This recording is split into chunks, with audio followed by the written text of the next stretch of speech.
Alright guys, so we're on chapter 13 of The Painted Bird. This one's not too long.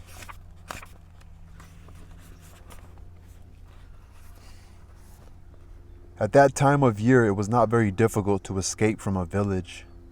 I often watched the boys attach homemade skates to their shoes and spread pieces of canvas over their heads, and then let the wind push them over the smooth surface of the ice covering the marshes and pastures. The marshes spread over many miles between the villages. In the autumn, the waters rose, submerging the reeds and bushes. Small fish and other creatures multiplied rapidly in the bogs. One could sometimes see a snake, its head raised stiffly, swimming with determination. The marshes did not freeze as quickly as the local ponds and lakes. The winds and reeds must have delayed the freezing and defended themselves against ice by swaying in the waves.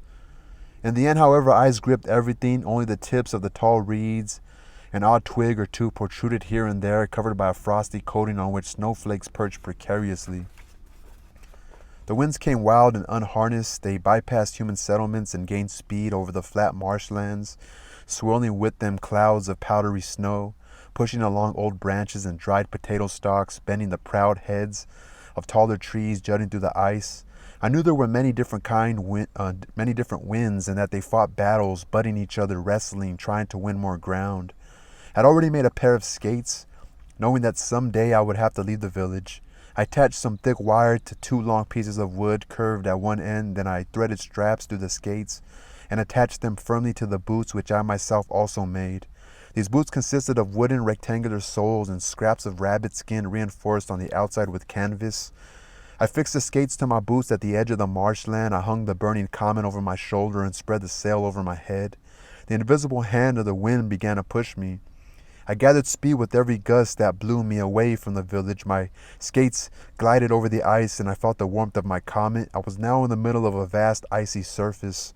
The howling wind drove me along, and dark gray clouds with light edges raced along with me on my journey. Flying along the endless white plain, I felt free and alone, like a starling soaring in the air. Like a starling soaring in the air, tossed by every flurry, following a stream, unconscious of its speed, drawn into an abandoned dance, trusting myself to the power of the wind. I spread my sail even wider. It was hard to believe that the local people regarded the wind as an enemy and closed their windows to it, afraid that it might bring them plague, paralysis, and death.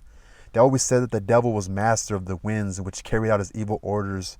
The icy air was now pushing me with a steady thrust. I flew over the ice, dodging the occasional frozen stalks. The sun was dim, and when I finally stopped, my shoulders and ankles were stiff and cold. I decided to rest and warm myself, but when I reached for my comet, I found that it had blown out. Not a spark remained. I sagged with fear, not knowing what to do. I could not return to the village. I did not have the strength for the long struggle against the wind. I had no idea whether there were any farms in the vicinity, whether I could find them before nightfall, and whether they would give me shelter even if I found them. I heard something that sounded like a chuckle in the whistling wind. I shivered at the thought that the devil himself was testing me by leading me around in circles, waiting for the moment when I would accept his offer. As the wind whipped me, I could hear other whispers, mutterings, and moans. The evil ones were interested in me at last, to train me in hatred. They had first separated me from my parents, then taken away Marta and Olga, delivered me into the hands of the carpenter, robbed me of my speech, then given Uka to the he-goat. Now they dragged me through a frozen wilderness, threw snow in my face, turned my thoughts into confusion. I was in their power, alone on a glassy sheet of ice which the evil ones themselves had spread between distant villages. They turned somersaults over my head and could send me anywhere at their whim. I started walking on my aching feet, oblivious of time. Every step was painful, and I had to rest at frequent intervals. I sat on the ice, trying to move my freezing legs, rubbing my cheeks, nose, and ears with snow scraped off my hair and clothes, massaging my rigid fingers, trying to find some feeling in my numb toes.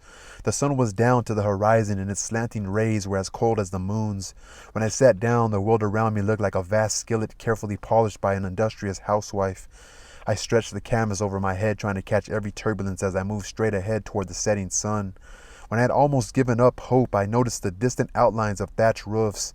A few moments later, when the village was clearly visible, I saw a gang of boys approaching me on skates. Without my comment, I was afraid of them and tried to cut away at an angle, aiming at the outskirts of the settlement. But it was too late. They had already noticed me. The group headed in my direction. I started running against the wind, but I was out of breath and could hardly stand on my legs. I sat on the ice, grasping the handle of the comet. The boys came closer. There were 10 or more. Swinging their arms, supporting one another, they progressed steadily against the wind.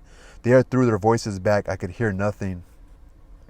When they were quite close, they split into 2 groups and approached me cautiously. I huddled on the ice and covered my face with the canvas sail, hoping they might leave me alone. They encircled me with suspicion. I pretended not to notice. Them. 3 of the strongest came closer. A gypsy one said, a gypsy bastard.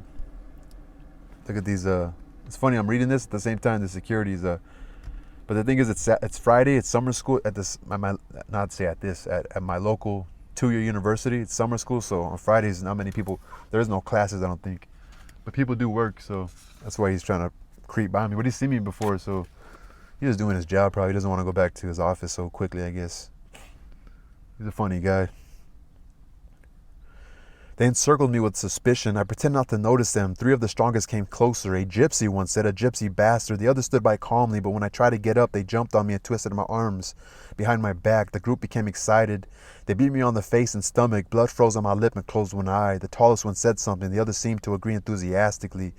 Some held me by the legs. Others started pulling off my pants. I guessed what they wanted to do. I had seen a band of shepherds raping a boy from another village who happened to wander into their territory. I knew that only something unforeseen could save me. I allowed them to take off my pants, pretending I was exhausted and could not fight anymore. I figured that they would not take off my boots and skates because they were too firmly attached to my feet.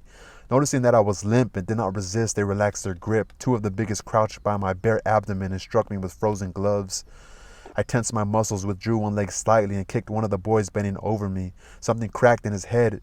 At first I thought it was a skate, but it was whole, and I jerked it out of the boy's eye. Another one tried to grab me by the legs. I kicked him across the throat with the skate. The 2 boys fell on the ice, bleeding profusely.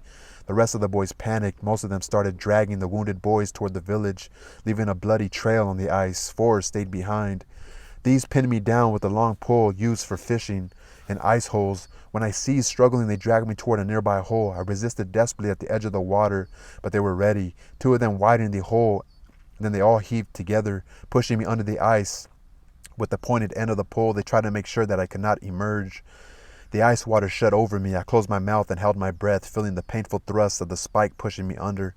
I slid underneath the ice and I rubbed my head, my shoulders, and my bare hands. Then the pointed pole was bobbing at my fingertips, no longer being jabbed into me, for the boys had let go of it. The cold encased me. My mind was freezing. I was sliding down, choking. The water here was shallow, and my only thought was that I could use the pole to push against the bottom and lift myself to the ice cut. I grabbed the pole and it supported me as I moved along underneath the surface of the ice. When my lungs were nearly bursting and I was ready to open my mouth and swallow anything, I found myself near the ice cut. With one more push, my head popped out and I gulped air that felt like a stream of boiling soup. I caught the sharp edge of the ice, holding onto it in such a way as to be able to breathe without emerging too often. I did not know how far the boys had gone and I preferred to wait a while. Only my face was still alive. The rest of my body was quite dead. I could not feel it at all, and it seemed to be a part of the surrounding ice. I made efforts to move my legs and feet. I peered cautiously over the edge of the ice and saw the boys disappearing in the distance and diminishing with each step they took. When they were far enough away, I climbed to the surface. My clothes immediately froze solid and crackled at every movement. I jumped up and down and stretched my stiff legs and arms and rubbed myself with snow, but warmth returned only for a few seconds and then vanished again. I tied the ragged remains of my pants to my legs and then pulled the pole out of the ice hole and leaned heavily on it. The wind struck me sideways. I had trouble keeping my direction. Whenever I weakened, I put the pole between my legs and pushed on it as though riding on a stiff tail. I was slowly moving away from the huts toward a forest visible in the distance. It was very late afternoon, and the brownish disk of the sun was cut by the square shapes of roofs and chimneys. Every gust of wind robbed my body of precious remnants of warmth. I knew that I must not rest or stop even for a moment until I reached the forest. I began to see the pattern of bark on the trees. A frightened hare jumped from under a bush. This fucking security's a lame. When I reached the first trees, my head was spinning. It seemed to be midsummer, and the golden ears of wheat were waving over my head, and Uka touched me with her warm hand. I had visions of food, a huge bowl of beef seasoned with vinegar, garlic, pepper, and salt. A pot of coarse gruel thickened with pickled cabbage. Wait. A frightened hair jumped from under a bush. Every gust of wind robbed my body of precious remnants of warmth. I knew that I must not rest or stop even for a moment until I reached the forest. I was slowly moving away from the huts toward a forest visible in the distance. I began to see the pattern of bark on the trees. A frightened hare jumped from under a bush. The security's lame. I had visions of food. A huge bowl of beef seasoned with vinegar, garlic, pepper, and salt. A pot of coarse gruel thickened with pickled cabbage leaves and pieces of succulent fat bacon. Even a cut slices of barley bread, soaked in a thick borscht, the barley, potatoes, and corn. My head was spinning. It seemed to be midsummer, and the golden ears of wheat were waving over my head, and Uka touched me with her warm hand. So he's kind of, they have it hallucinating. I took another few steps over the frozen ground and entered the forest. My skates caught on roots and bushes. I stumbled once and then sat on a tree trunk. Almost immediately I started sinking into a hot bed full of soft, smooth, worn pillows and eider downs. Someone leaned over me. I heard a woman's voice. I was being carried somewhere. Everything dissolved into a sultry summer night full of intoxicating, moist, fragrant mists. I was being carried somewhere. Everything dissolved into a sultry summer night full of intoxicating, moist, fragrant mists.